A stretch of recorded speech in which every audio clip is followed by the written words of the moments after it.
Thank you, sir.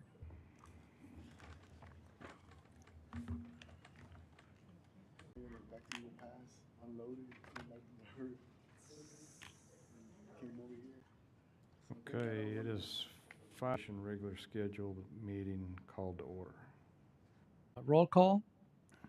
So Frank Lowe, Here. Zach Lamp, Here. Richard Robles, Present. and Ken Smith. Present.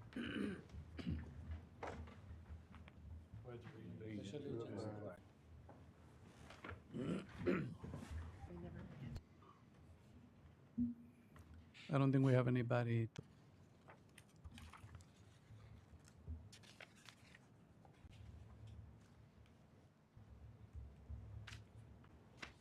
That takes us to item 6A, September financial report. Office, I'll be presenting the September financial, the month of September, the amount that was allocated for fiscal year 24-25. That brought the total to 801, comes from the website. The following page, you'll see, which was September 1st, 2025, 593 and 14 cents. During 334 and 32 cents. The next section, in matching 2,571,593, was complete at 200,000. The retail coach, economic leakage, and 1,393, which had a balance of. There's only one, which is the all-inclusive playground, and that again that totals 207,000. And the next bank, earlier today, the city had an investment committee meeting with our investment advisors. And the question was posed, I believe the EDC has brought this forward, the question about diversity and being able to invest in different banks. That's possible as long as it falls right through the city's investment policy. And as of right now, just to make y'all aware, some of the banks that the city invests in, the interest rates were averaging between 4.20 and 4.28. And the city has around 6 different investment banks, just for your information. Any questions on the financial reports? The only thing from my perspective, only because I didn't hear, the city council, I guess based on this future commitment of the all-inclusive playground project, the city council finally approved that, and they've got the other funds to cover that side of it, or it's still in TBD? Yes, that's still being worked on, and as soon as we bring that forward, we should have the council commitment. Okay, so this is just kind of a future potential commitment at this point until Correct. it's finalized.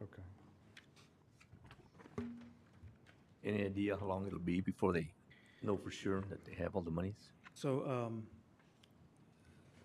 different staff members are working different agencies, and we're hoping that we can be able to provide a complete list of sponsors, and once that's complete, then we'll bring it forward. But at this time, we're waiting on the particular sponsors. There was some kind of deadline on that, that the We were able to make that. I'm sorry. Yes. We were able to make that deadline. It was simply a verbal commitment to move forward. Okay. Yeah, it was accepted on behalf of the city. We do have 2 years to expense the grant, Yeah. but we also have the opportunity to ask for an extension.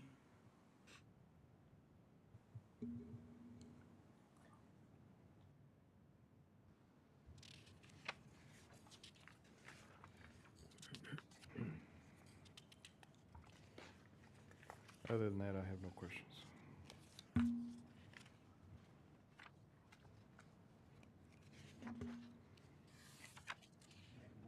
I cannot. I second that motion. All in favor?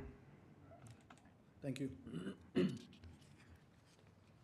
Okay, that takes us to item 6B, sales tax training update.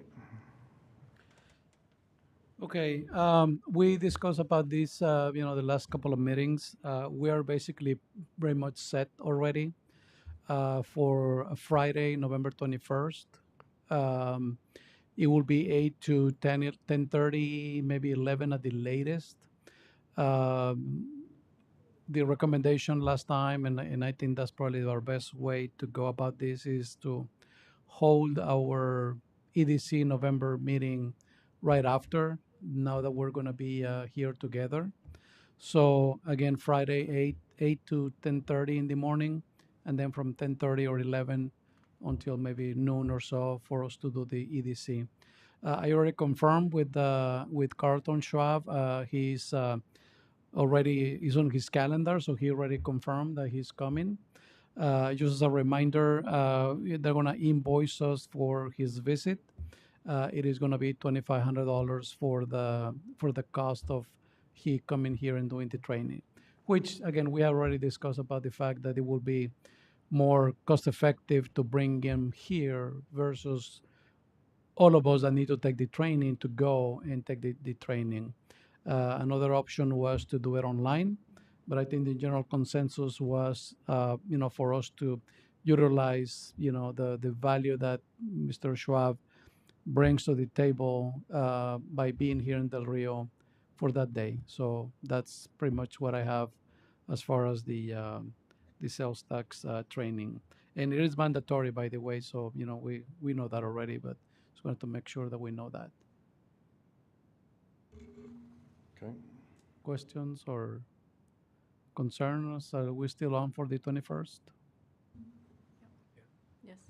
Mm-hmm.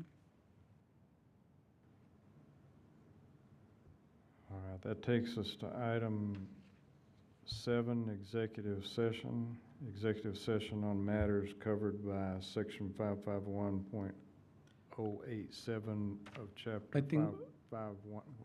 Sorry, don't we have to talk about the Rio strategic plan first? The what? I'm sorry. Skip 6 It's and C. it's on the Did, I'm sorry. 6C. I'm sorry, 6C, I Mhm. apologize. 6C, presentation on Del Rio Economic Development Corporation Strategic Plan.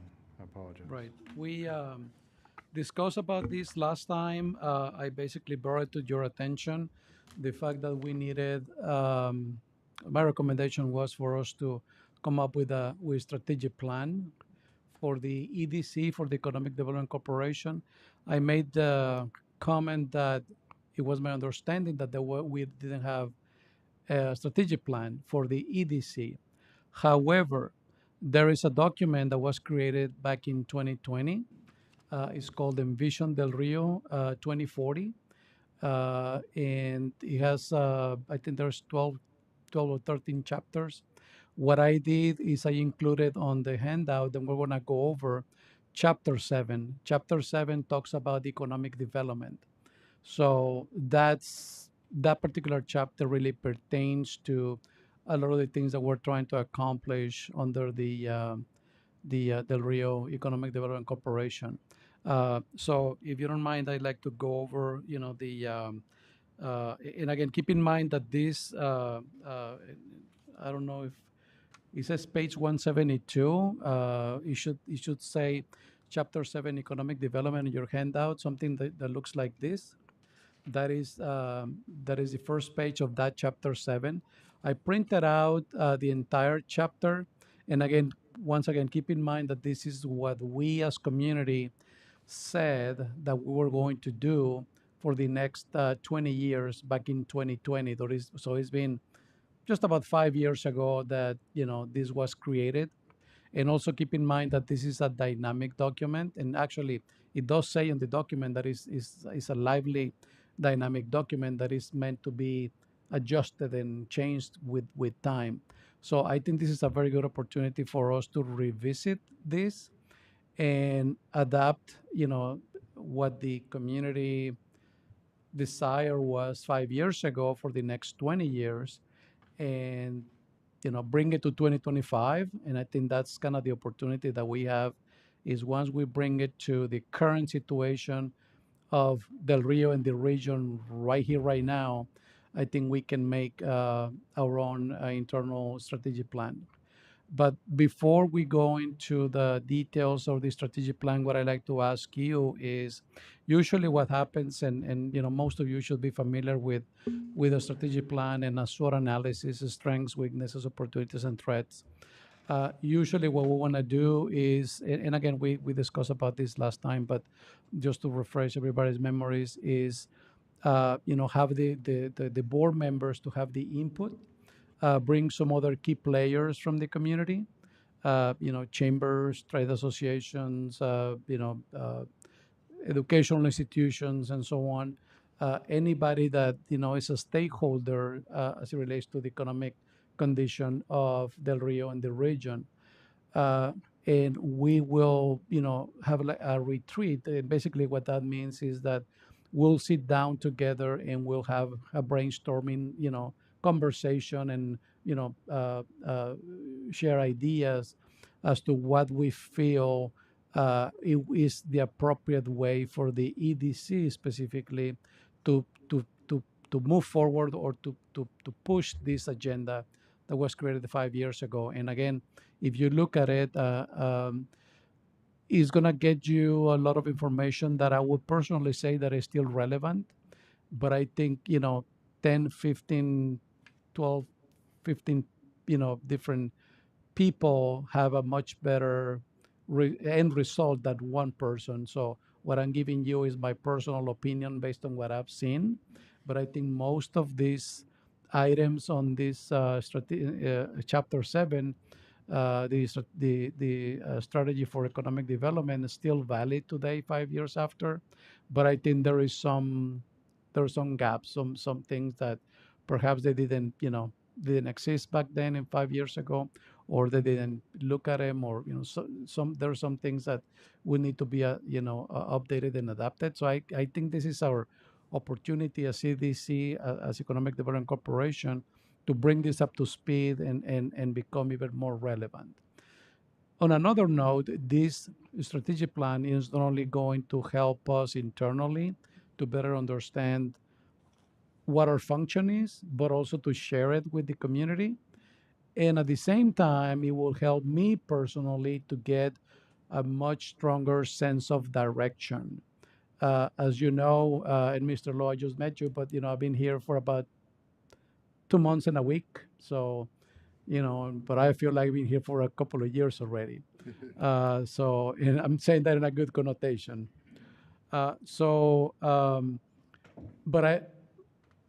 there are so many things that we can do, so many ways that we can conduct economic development. But I think we need to be very laser focused, very strategic on the things on the activities and the promotions that really do make a difference in the community. And I'm not saying that by no stretch of the imagination, saying that what we've done before is not relevant or is not good. What I'm saying is that we need to take advantage of this opportunity that we have to shape our strategy.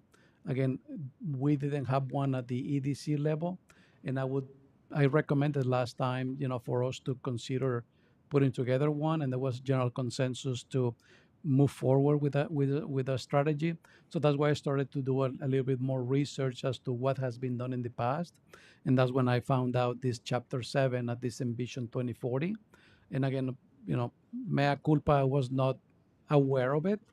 My excuse is that I've just been here for a couple of months, so I already burned my excuse, so I don't have any more excuses anymore.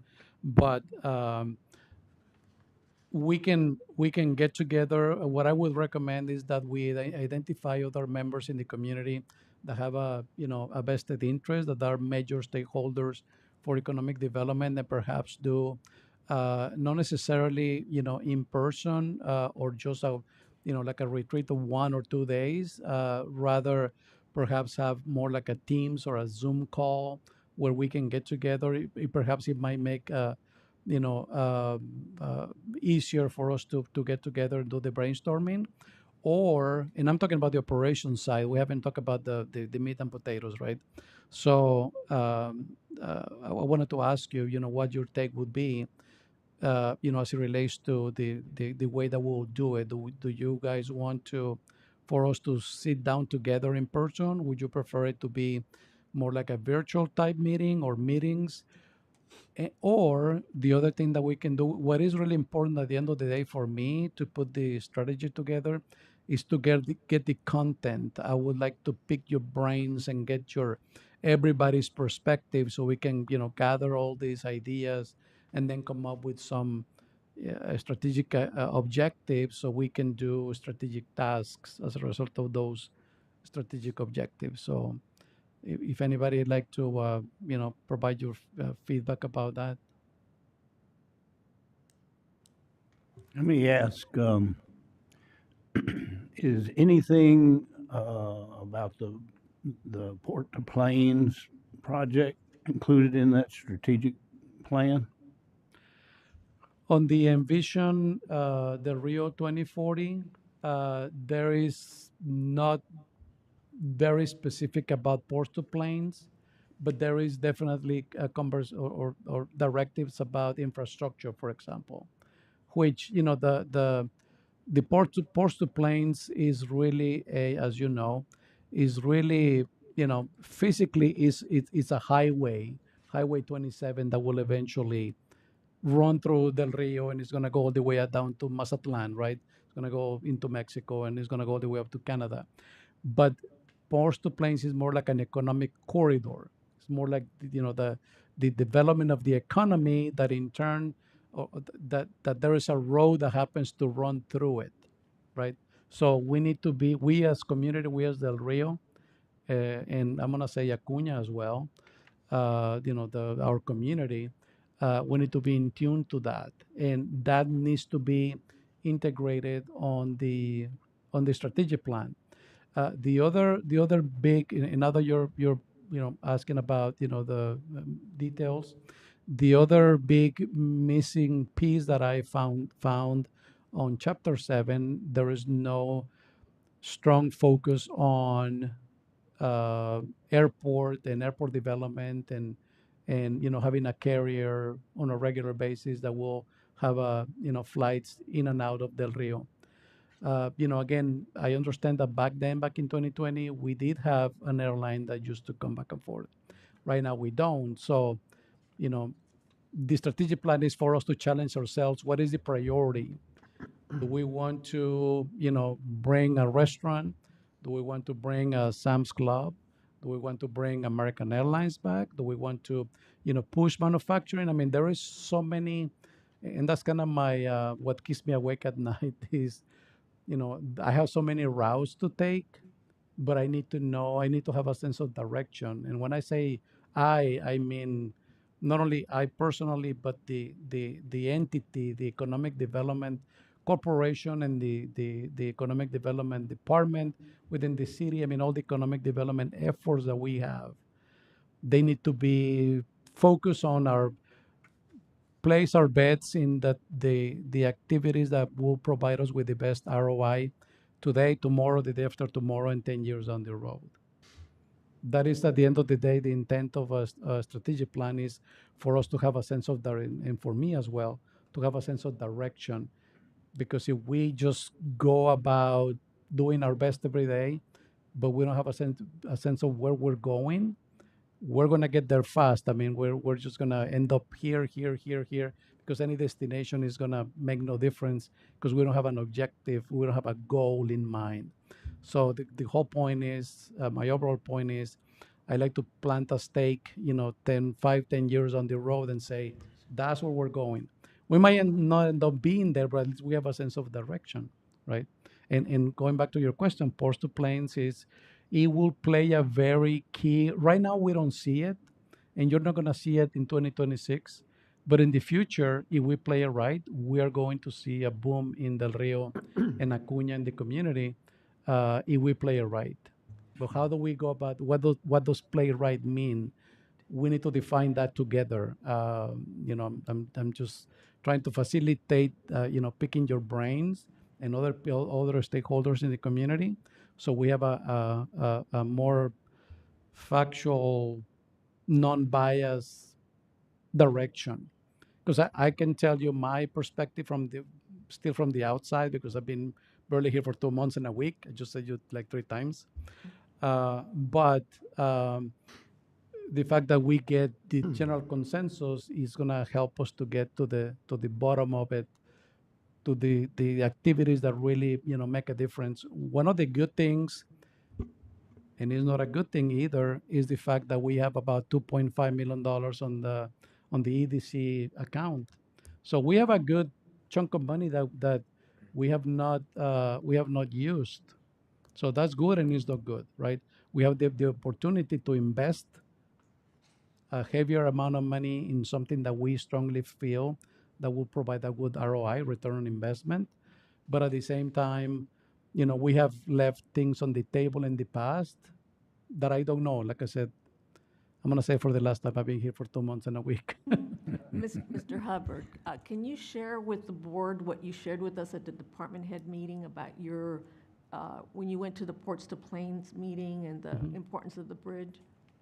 Yeah, one of the thing is the good things about this alliance is that it provided me with a very big picture perspective, and I mentioned that it goes all the way down to Mazatlan, right? It's ports to plains. It really starts at the ports in the Ocean Pacific in Mexico, Puerto Mazatlan. There is Colima. There is Manzanillo. There is a relatively important number of ports in the Pacific Ocean.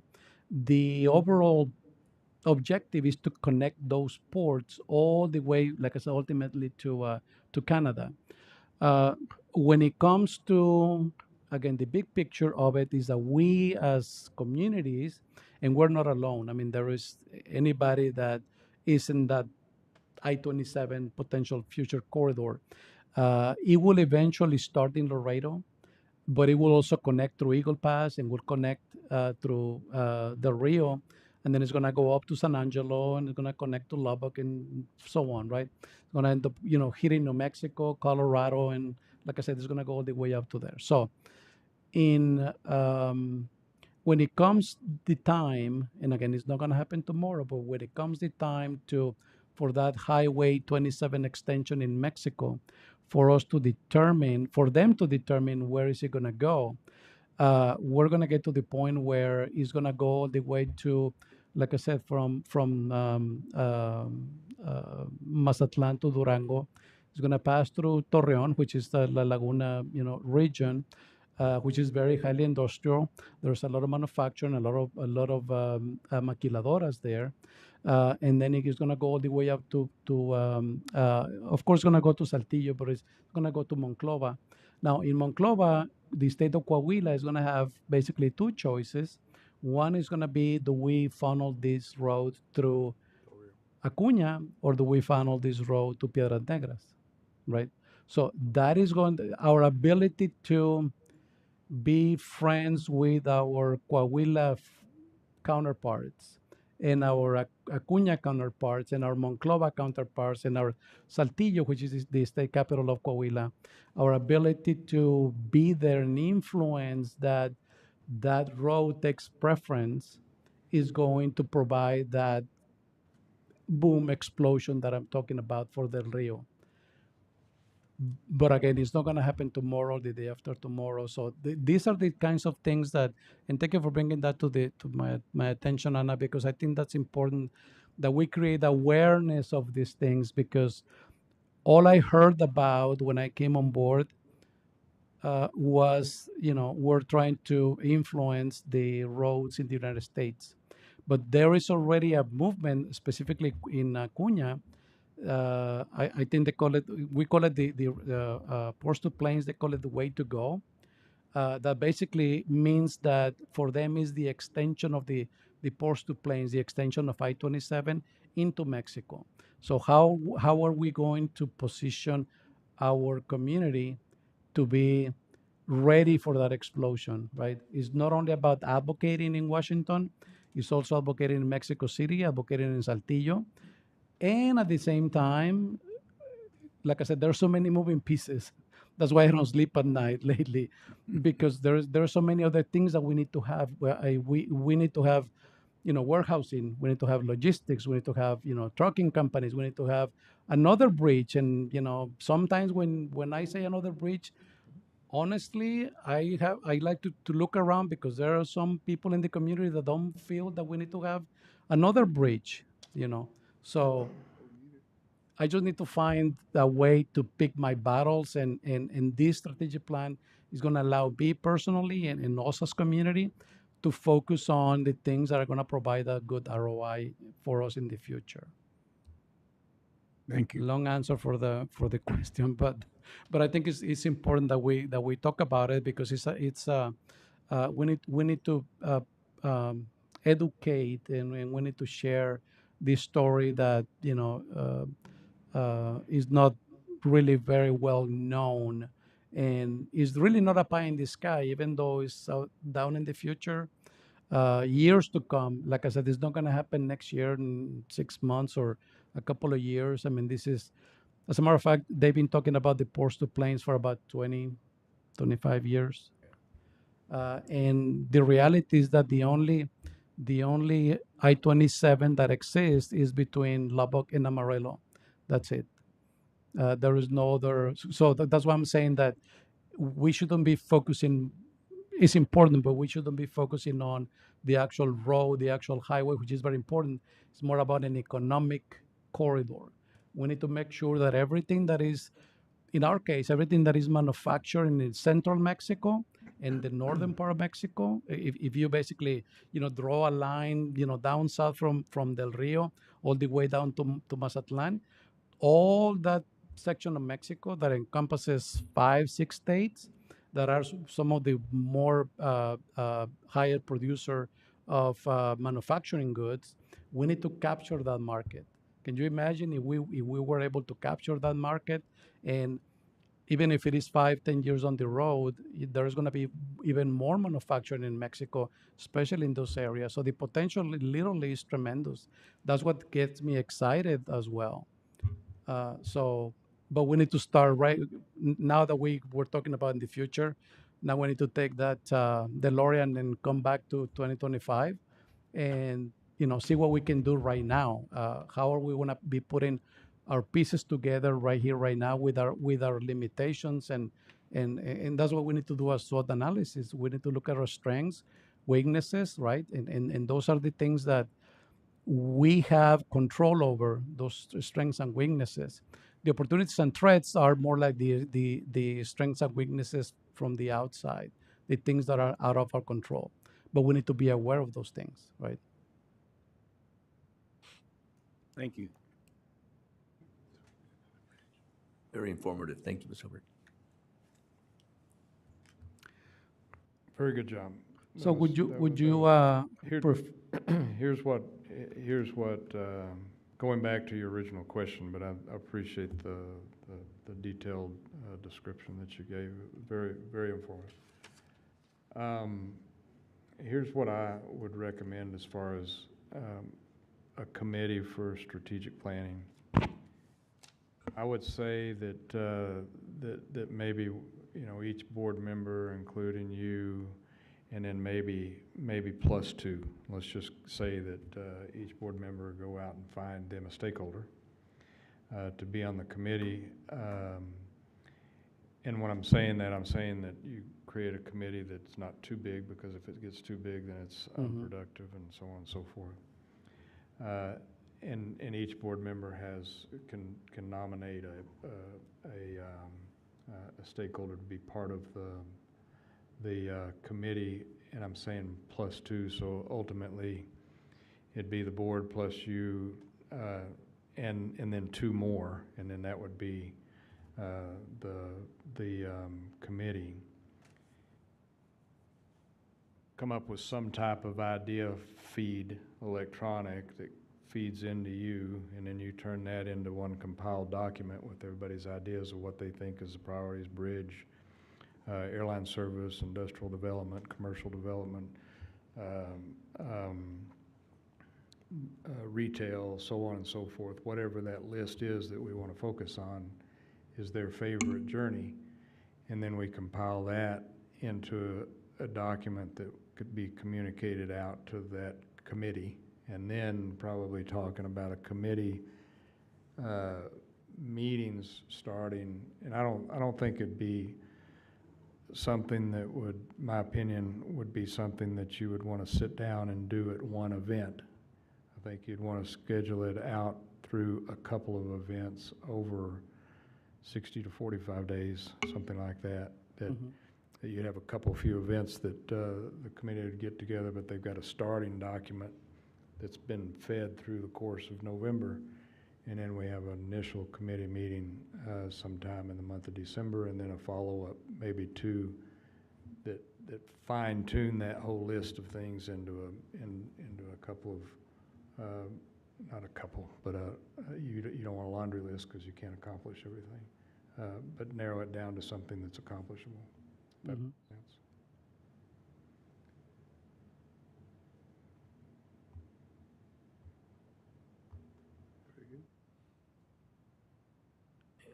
I agree with Ken. Just if we can do it in a shorter time span so that we can keep this going, Sure.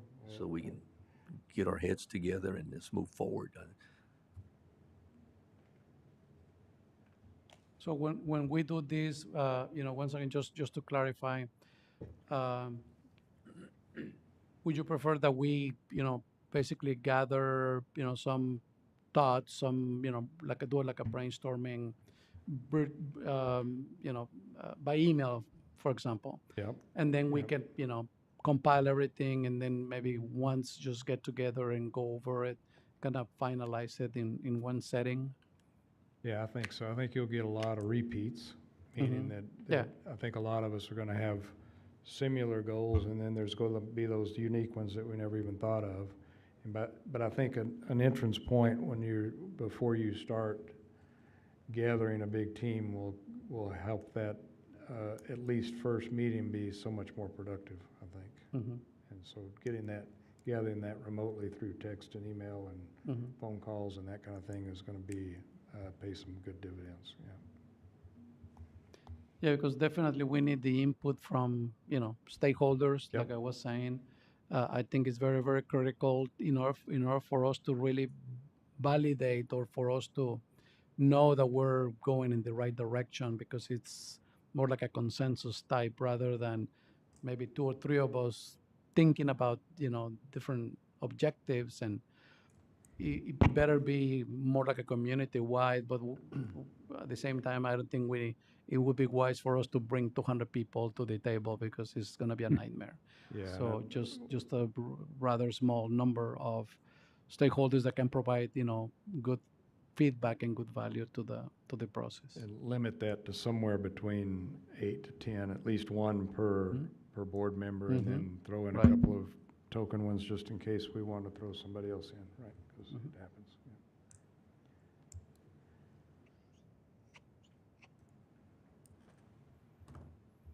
When are we thinking that we would present a name? You're talking about each one of us giving a Feeding name? it- Yeah, feeding it within the next, before the week's out kind of thing. Just shoot an email, text,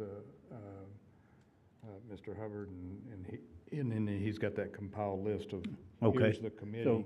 So not formally within our meeting, but just Yeah, you contact just- Mr. Hubbard? You just forward it to him, who you think your favorite stakeholder is, and then. Okay.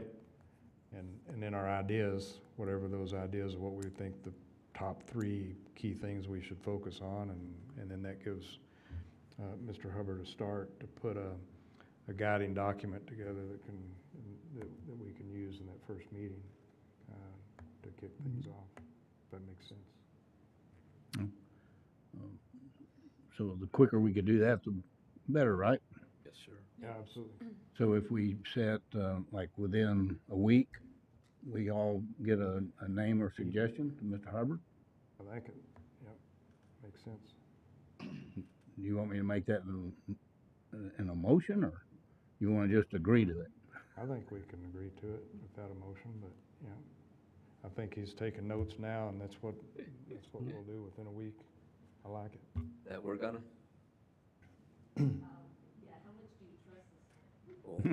My goodness. We got all the Or- trust in him. If that's what I've seen so far. You're He, supposed to he be makes a helping good me. first impression, but this isn't my first impression. And remember, he's only been here 2 months and a week. He's got his 60-day probation period over. Actually 90. That's why I'm still behaving, because it's 90 days. You got a couple more weeks to go on that one.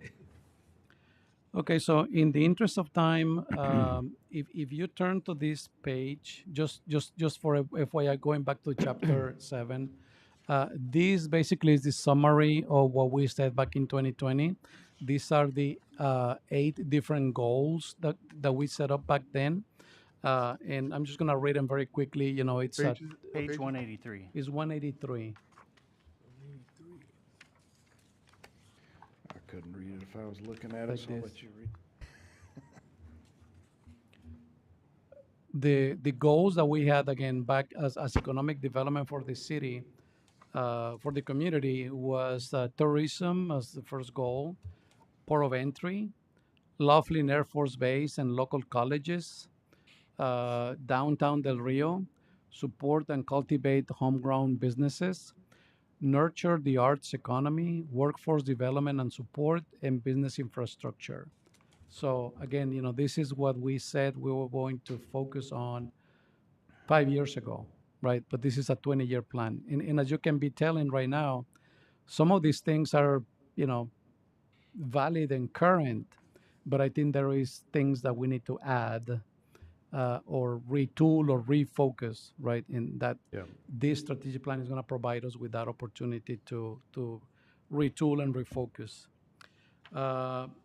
The other thing that I wanted to show you, and sorry to give you too much information, but there is following like the second 2-3 pages after that, there is a table that says work area profile analysis, and then it says workers employed in Texas.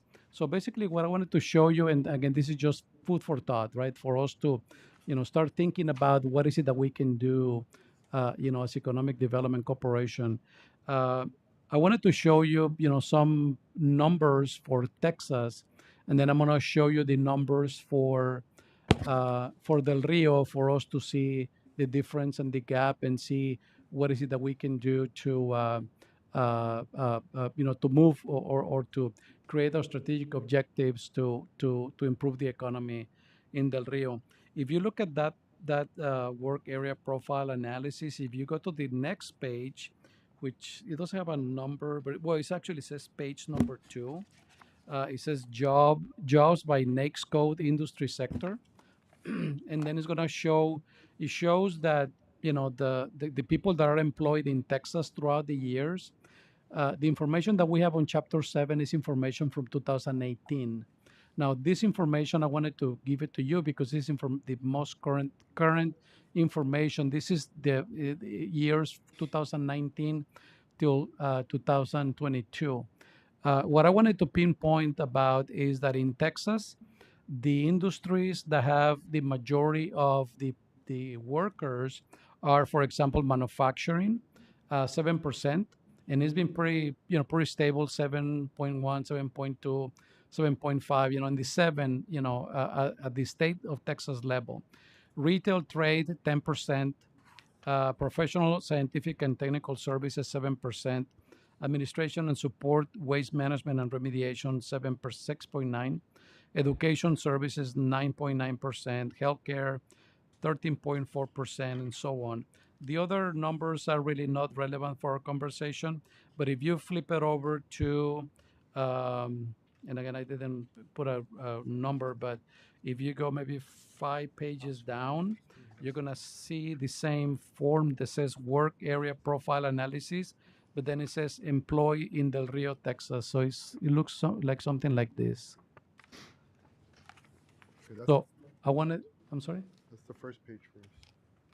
Is there a page number on it?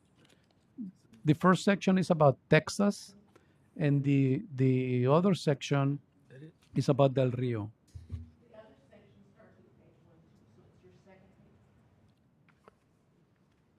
Yeah, well, here it says page 1, but it's another printout. So sorry about that. No, you're fine. So you go 4. Oh. Go to the first page. It's just about 4 or 5 pages before the end of the stack of paper that I gave you. Work area profile analysis. Yes, Work and then it in says Del Rio? employed in Del Rio, Texas. Something just out of curiosity, just wanted to say, we have about, if you look at the first page, job by worker age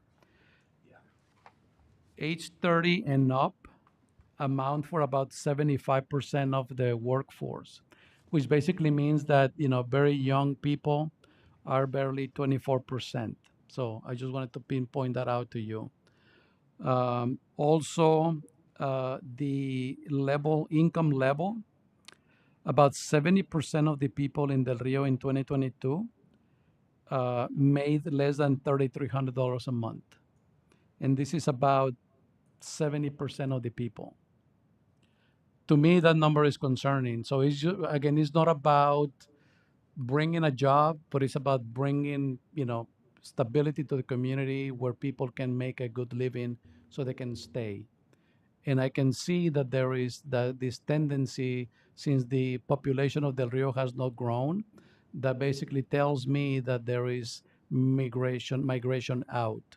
How do we stimulate the economy so people can stay here, right? Especially the young people. Okay. Now, what I wanted really to tell you is on the next page, that's the jobs by next code, right? So manufacturing 11.5%, but it really went, it's been pretty stable, 11, 13.7 back in 2020. Back in 2018, if you look at chapter 7, I don't have it in front of me, but it was about somewhere in the neighborhood of 3 to 4%. So manufacturing has gone up in since 2018. What is it that we can do as Economic Development Corporation to continue to stimulate that growth? Because manufacturing jobs are, they create a multiplier effect because they demand a lot of supplies and services and so on. Retail trade is pretty big, 16%, which again leads me to believe that we do a lot of, we sell a lot of stuff. And needless to say, is not only the region on this side, but also our friends in Mexico that come up here to spend their money, right? So what are we going to do about that? How are we going to increase that, retail trade? How do we increase our ability to bring more retail to Del Rio so we can increase that percentage, right? We have about 2,200 people that are employed by the retail industry right here. Another one that is big is the administration and support, waste management and remediation. Educational services is about 12%, which is kind of high compared to the state. Accommodation and food services is also like 10%, and that's your restaurants and your hotels and so on. And again, those are, it's an important part of our economy, and I think we need to keep it that way. But we need to do it more on an indirect basis by bringing other types of industries that will support more food establishments and more hotels, more entertainment, more tourism, and so on. So that's pretty much what I wanted to share with you. I don't know if you have any questions about these statistics. As economic developer, I always need to bring numbers to you to kind of paint you a picture, right? But overall, I think doing our strategic plan, I think, is going to provide us with a very strong sense of focus as to what needs to be done in the years to come. Let me add a little flavor to what you just said that might help digest some of that. And when you look at the manufacturing segment, I think you said somewhere between 22 to 2,500 jobs in 2020, according to this document, were in Del Rio, which would support somewhere in that 45 to 46,000 jobs across the border. And inside that 40 to 45,000 people in Acuna, in a community that's about 150 to 160,000, so about a third of the people are actually working in the factories. And then you've got a large percentage of employers that support that segment. On the Del Rio side, you know, that 22 to 2,500 people. And when you look just in the past 12 months, we've lost about 6,000 of those jobs in Acuna. And I don't think we have a clue what we've lost here in Del Rio from a stats standpoint. And I think you could argue that it would probably be a similar penetration loss, you know, somewhere around 10% or so of those 22 or 2,500, whatever that number was, is probably lost in the past 12 months, and who knows what's lost in the past 5 years, because I think this data that you're talking about is still 5 years old. Which is, you know, how does that play a role in airline service from port to planes, and when port to planes is looking at a penetration point, you know, because it's coming through Del Rio regardless, so it's coming this way. Is Del Rio Acuna going to be a penetration point to carry the traffic on through Mexico? That's still a TBD, right?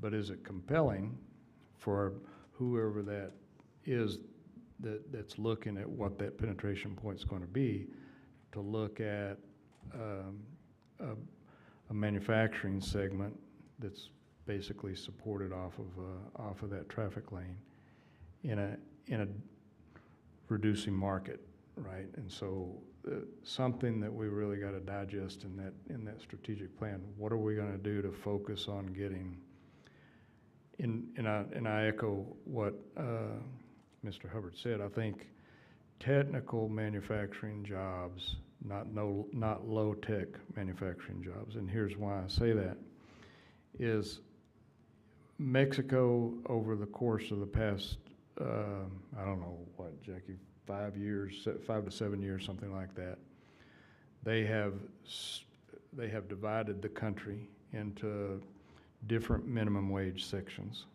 okay? And so the border towns have higher minimum wage requirements than interior, okay? And so About 40% more. yeah, it's a big delta. And so anybody that has low-skilled jobs inside their manufacturing, non-technical, low-skilled jobs, it pay them great dividends to go down to the interior where labor is that much cheaper. How do we make it compelling to get higher skilled needed jobs along the border that can justify that higher pay that's there? And then what does that mean for the primary job development on the Del Rio side? And really look at that, because I mean, at the end of the day, when you look at that growth, because Mr. Hubbard's 150% correct. This isn't a 6-month discussion. When you go back in the 80s and 90s, when manufacturing jobs were really being, Del Rio felt a big boost. Acuna felt a big boost. And now that's starting to teeter the other direction. What do we do to correct that? Mexico administration's not at helping that by segregating those minimum wage requirements from the interior to the border. That's not helping us in any way in that, because there's, you know, when you think about automotive being, what, 65%, and how much of automotive are low-skilled workers, if they've got an exit point to go chase that, they're going to go chase it, and it's the right business move for them to do that.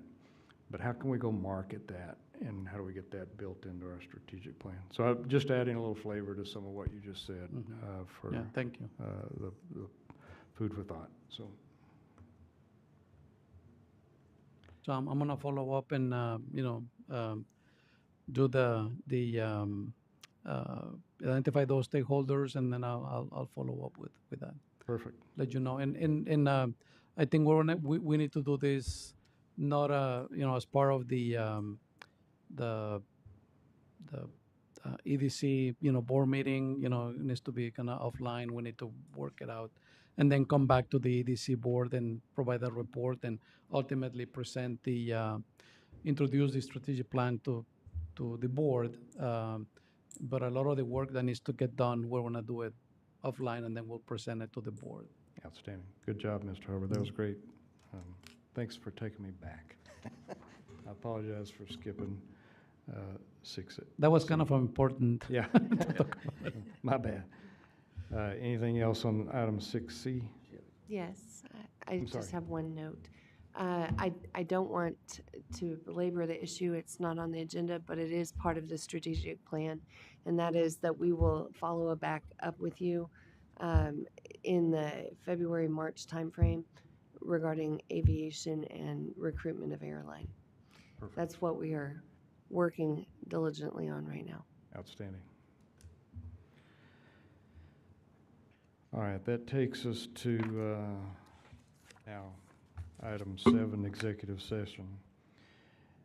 Executive session on matters covered in section 551.087 of chapter 551 of Texas Governance Code, deliberation regarding commercial or financial information that governmental body has received from business prospects that the governmental body seeks to have locate, stay, or expand in or near the city of Del Rio, with government body conducting economic development negotiations, retail coach. We are now in executive session. Okay.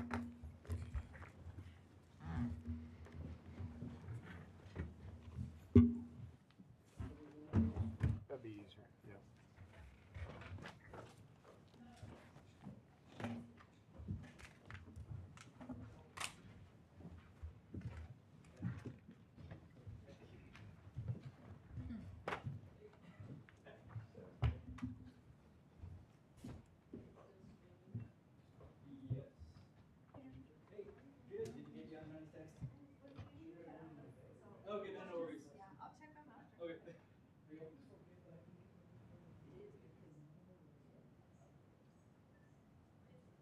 No, thank you for reminding me.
6:55 PM, October 23, 2025, returning from executive session. No actions were taken in executive session. That takes us to item 8, adjournment. Motion to adjourn? Second that motion. All in favor? Aye. We've already done the meeting date, so we don't need to do that, so we're good. Did the motion, I'm sorry, who was? Oh,